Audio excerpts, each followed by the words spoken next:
A beef between two titans of the New York music scene hits the sex trafficking and racketeering trial of Sean Diddy Combs. Why 50 Cent was brought up this week during emotional witness testimony. Combs and 50, they've been at odds for a long time. And now, one of them is facing the possibility of spending the rest of their life in federal prison, and the other is not holding back or hiding the apparent joy they find in that possibility happening with a guilty. When the next witness appeared, the courtroom was already agitated. However, the energy in the room exploded when the judge announced a name: Curtis Jackson, better known by his stage moniker, 50 Cent. Cameras rushed ahead. Reporters stopped in the middle. And Diddy's jaw was clearly clenched as he sat rigidly at the defendant's table. And 50 Cent. These two go back a long time. They have been rivals for a long time. And this week we learned that, at least from Diddy's side of things, this feud apparently went far beyond words.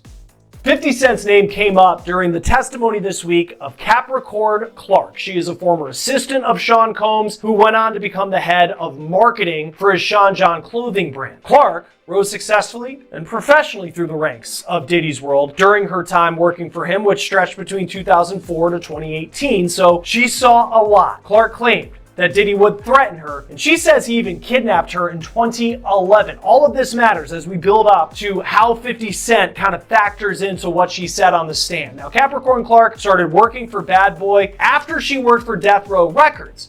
Now, that's surprising, since Death Row was ran by perhaps Diddy's most hated enemy, Suge Knight. Clark said that one of her good friends had a baby with Suge Knight, and that's how she knew him. And in perhaps the most shocking story from her testimony, Clark claimed that shortly after she started working for Diddy, Diddy and his security guards took her to Central Park after dark, and Diddy said, quote, "He told me he didn't know that I had anything to do with Suge Knight, and if anything happened, he would have to kill me." It is an allegation that paints Combs as someone who is ready to take a life. But as Capricorn Clark's testimony continued, she brought up another rival of Sean Diddy Combs and another allegation that he made an ominous threat of violence. Clark testified, when working for Diddy, they went to a press event at MTV and 50 Cent was there. And just wait until you hear what she says Diddy told 50's manager. 50 Cent's real name is Curtis Jackson. He rose to fame in the early 2000s. You might remember songs like In the Club. You might remember that he was the leader of the rap group G-Unit. Now, 50 grew up in Jamaica, Queens, New York. Diddy, also a New York native. He was born in Harlem, grew up in Mount Vernon, New York, just about 20 miles away. And even though they both had success in music, they both rose to fame representing the city of New York and the rap scene there, they have been longtime rivals. In 2006, 50 Cent released a diss track about Diddy. So almost 20 years ago. This goes back a long way. And in that diss track, he says, quote, "Who shot Biggie Smalls? We don't get 'em. They gon' kill us all. Man, Puffy, know who hit that expletive? Man, that expletive soft." Now, 50 is accusing Combs there of knowing who killed his friend, the notorious B.I.G. Christopher Wallace. Wallace and Puffy were incredibly close, but Wallace was shot and killed in a drive-by shooting in Los Angeles in 1997, and no one has ever been charged for pulling the trigger. This all happened during really the height of the East Coast-West Coast rap rivalry of the 90s, which involved Suge Knight, who we mentioned earlier. 50 Cent has also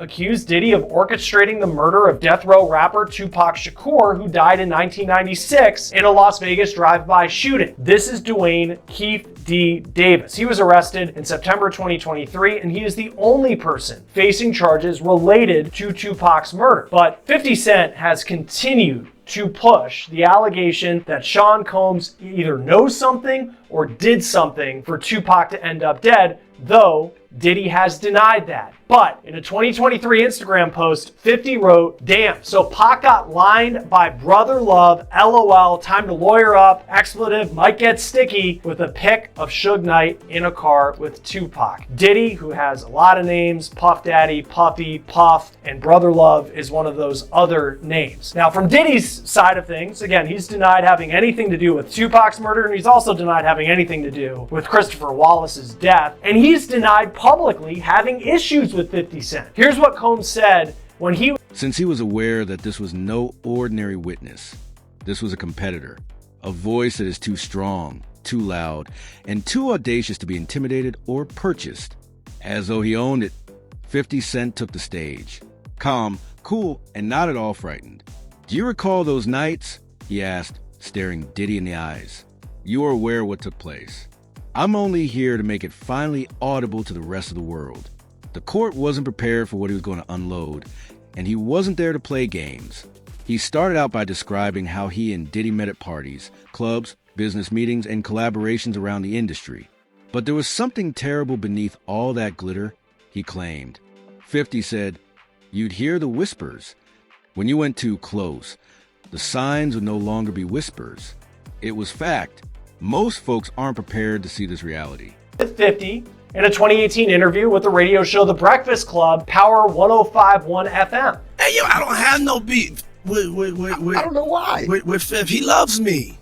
He loves me. Do y'all really can't have a see it? beef? I mean, y'all can't see it. No, we can't see Y'all it, can't man. see that he loves me? But see, You really think that's hate? If you look at 50's social media, you can see he has a lot of posts about Diddy. And this is what he posted the day that federal agents in Miami raided Combs' mansion ahead of his arrest on the charges that he's now on trial for. 50 Cent posted on X, "Now it's not Diddy do it, it's Diddy done. They don't come like that unless they got a case." 50 Cent also included a link to his G-Unit clothing brand in that post. While Diddy in the Breakfast Club clip said that 50 Cent actually loves him and there was never a beef, on the stand this week, Capricorn Clark said otherwise. Clark said that she was at this press event at MTV with Diddy and 50 Cent was also there, all of this happening in New York. Clark said, quote, "After the interview wrapped up, myself, Puff, and Chris Lighty got in the elevator." Clark said that Lighty was an entertainment manager who, on paper, was managing Diddy at the time, but was also 50 Cent's manager at the time. Prosecutors asked Clark what happened in the elevator, and she said, quote, "Puff told Chris, because they were having some sort of issue, like, I really don't like all the back and forth. I don't do that. I like guns." The prosecutor then asked, "What's the issue with an individual?" And Clark responded, he had an issue with 50 Cent. She said Combs was very serious when he said that. In this case, it has become common to hear testimony from witnesses about alleged threats by Diddy. In fact, several witnesses have said that Diddy regularly threatened to fire people, to beat people, like his former girlfriend Cassie Ventura, and in this case, making a threat involving firearms to settle a dispute, per the testimony of someone who was one of his closest associates for more than a decade. Invoking gun violence and some sort of veiled threat, that could be scary for some, but apparently not 50 Cent. On Instagram, 50 posted right after his name came up in the courtroom, quote, cut, wait a minute. Puffy's got a gun? I can't believe this. I don't feel safe," with a picture that looked like an AI image of 50 Cent on a movie set looking serious. And he wasn't done. Shortly after that, he posted another AI image on Instagram of him in a Yankees hat with a very scared look on his face with the caption, "Oh my goodness, itty bitty Diddy wants me dead. I have to lay low," sad face emoji. "I think I'm gonna hide out at the playoff game tonight, LOL." Then the next day he posted what he did that night. He went to the NBA playoff game between the New York Knicks and the Indiana Pacers in Indiana. And you can see him here in a picture on the floor in a shirt that reads, quote, "Free Diddy," playing into the trolling that 50 Cent has done to Sean Combs over the years, even before Combs was ever accused of what he is on trial for. Now, Combs' trial is expected to last another month at least. He's charged with racketeering, sex trafficking by force, and transportation to engage in prostitution. He has pleaded not guilty. Join us now to talk more about the trial of Sean Diddy Combs and everything that's going on inside the courtroom is Afi Patterson, civil and criminal defense attorney. Thanks for taking the time to be with us. We're focusing on what was a minor moment in the grand scheme of everything we heard in the trial this week, but there's this anecdote that Capricorn Clark told about what related to 50 Cent, but what Diddy allegedly told 50 Cent's manager at MTV during her time of working for Diddy. What did you make of that? Sean Combs saying, "I don't..." Then he uttered the words "free coughs," which caused a courtroom to freeze. He went into great length about them. Last-minute whispered invitations to secret hotel parties. There were rooms full of unknowns, models, and celebs, but there were no phones or cameras, just Diddy and a tightly curated guest list. According to 50, what transpired behind those shut doors was more sinister than anyone could have ever imagined. Threats were made, there were drugs, children present, and individuals were ordered to keep quiet, have fun, or go. Additionally, you received a call the next day reminding you to keep your mouth shut if you attempted to leave early. He claimed that Diddy used freak-off evenings for control as much as enjoyment. It was all about power, making everyone owe him, and preventing anyone from speaking without risking being exposed. 50 names were then given. He spoke of a young artist who vanished from view soon after one of these gatherings. A model's contract was abruptly torn as she attempted to voice her opinions. He mentioned the helpers who were constantly close by, constantly keeping an eye on things, and constantly ensuring that the wrong people didn't cross the line too far. Photos of hazy, private, but damning chambers with tinted windows were shown by the prosecution. Diddy with entourages on either side. As he pointed out names, dates, and locations, 50's voice remained steady. People pretend that this stuff occurs in the dark, but it's not concealed, he remarked. It is just safeguarded. It is protected by money. It is protected by fame. It is protected by fear. He then turned to face the jury and remarked, "But I ain't scared." He related the tale of a Miami party one night in particular. He claimed that after hearing the reports, he came out of curiosity. Everything changed when he saw it. Cameras being passed around, young faces, and serious drug use. I was aware of that.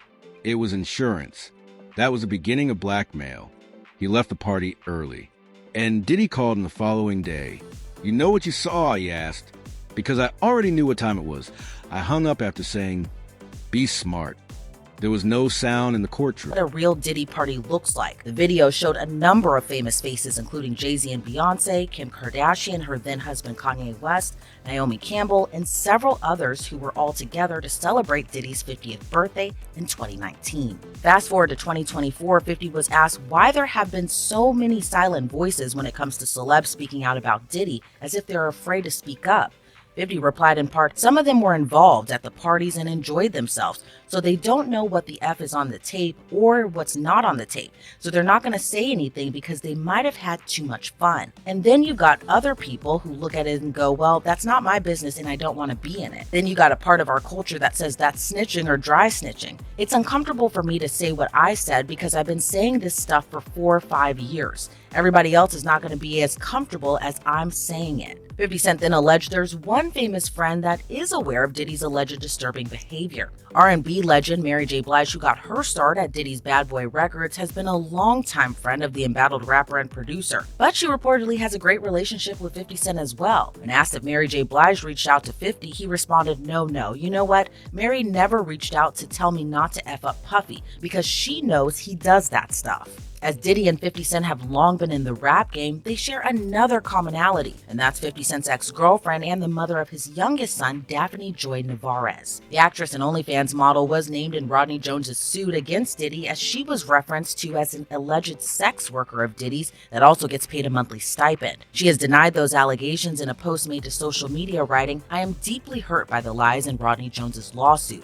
The claim that I'm a sex worker is 100% false and character assassination. I am retaining an attorney to explore all legal remedies against both Rodney and his attorney." 50 Cent seemingly poked fun at the allegation of the mother of his son being an alleged sex worker. In a post made to his social media page, 50 wrote a caption, "I didn't know you was a sex worker, you little sex worker, LOL." But this would prompt Daphne Joy to respond to her ex again on social media, but this time would accuse 50 directly of rape and being abusive during their relationship. She would write in part, "Everything is a joke to you until our safety is compromised, which is happening now. You are wreaking real havoc, frenzy, and chaos onto people's lives. How would you feel if Sire was the one in handcuffs? For nothing. Let's put the real focus on your true evil actions of raping me and physically abusing me. You are no longer my oppressor, and my God will handle you from this point on.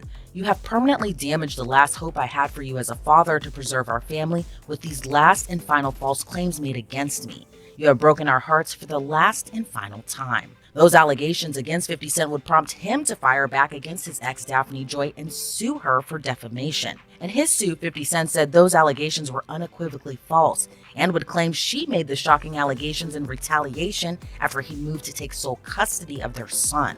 Since that suit, Daphne has deleted her Instagram post accusing 50 of rape and physical abuse. 50 Cent was asked by The Hollywood Reporter the latest in the defamation suit. The rapper and television producer said he tiptoes around the Daphne stuff and explained why. He said, "I got a family court case. The allegations that 50 then produced a notebook with pages of coded notes, names, and dates. A chronology of occasions, gatherings, and people who either abruptly became extremely devoted to Diddy or vanished from the public view. People believe that he created careers. No, he bought silence," 50 said. NDAs, bank transfers, and private settlements were used by the prosecution to support their claims. It was more than simply tales. A system existed. "You think this is about one guy having wild parties?" he asked the court. "This is about a person using exploitation to build an empire." He even acknowledged that he remained silent for years, not out of fear, but rather as a tactic. "Being loud too soon won't help you survive in this field. You collect receipts to make ends meet. I now have all the necessary receipts." He read aloud from his text messages. "Last night got dark," wrote one producer. "The boy wasn't supposed to be there." From a bodyguard, another, "We're burning the footage." According to Sean, no one can see it. The final nail in the coffin was every word. And did he? Silently, he sat there. No defense, no smirk, just perspiration accumulating on his brow as a persona he had spent decades creating started to fall apart. A final blow brought 50 to a close. "I don't dislike the man, which is why I'm not here. I am here because I have witnessed his actions, and I will not tolerate that. No more." He got up, gave the judge a nod, and left the stand. Nothing exploded in the courtroom. The stillness he left behind was louder than anything else, so it didn't have to. Diddy was aware that the walls weren't simply closing in. They were falling apart. At last, the truth had come to light, and it was now known as 50 Cent. However, what followed only added to the weight of the moment. The judge took a break from the proceedings. However, Diddy got up, his face red and his voice loud, before the Bay could call in the next witness. 50 Cent was accused of lying by him. He said the court was planning a takeover. His lawyer silenced him right away, but the moment was already sealed by the outburst. Outside, the press took notice right away. Reactions erupted on social media.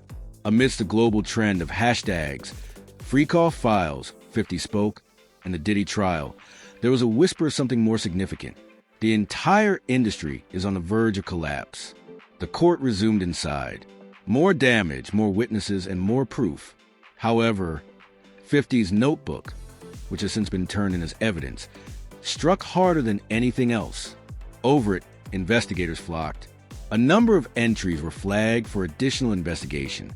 Some of them fit pre-existing time frames of unexplained disappearances, abrupt silences from formerly talkative people, or career catastrophes. The cross-examination followed. Diddy's attorney attempted to undermine 50 by claiming that he was envious, had a grudge, and was attempting to ruin a man with whom he had a long-standing feud. "You think I need a beef to tell the truth?" 50 asked, leaning into the microphone. "Rap isn't the topic here." He went on, "This is about bodies, souls, and people who never had a chance to speak." He discussed the power Diddy had over money, how contracts for artists were so twisted that they hardly had their own names, how those who raised issues were buried emotionally, monetarily, and even publicly. He shared a narrative that had never been told before. 50 claimed that a young male artist, then 17 years old, was taken one of the free coughs and never recorded again. He felt shaken. 50 claimed to have changed his number, left LA the following day, and vanished. The gallery was in disbelief. Then the video. Silent lobbies, hotel check-ins, glimpses of security cameras, and familiar faces coming and going at odd hours. The prosecution correlated timestamps with Diddy's calendar, flights, and events. Patterns developed. There was no longer any insinuation or hearsay. This actually happened. Diddy appeared surrounded. His defense is getting weaker every minute, as well as the general public. They were vultures watching, not for blood, but because they were witnessing the truth come to light one piece at a time. 50's testimony had nothing to do with seeking revenge. It has to do with freedom. It was a declaration that power does not negate accountability for every artist who was never given the opportunity to speak, For every child trapped in the unguarded trap of celebrity, and for every aide who witnessed too much but was unable to speak, the judge declared that the trial will be extended. There were new witnesses. The list now includes additional names, and Diddy was at the top of that list. However, it wasn't going to finish with him.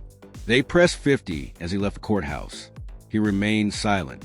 He simply got into his vehicle and left, having fulfilled his purpose. Talk. The silence was now broken.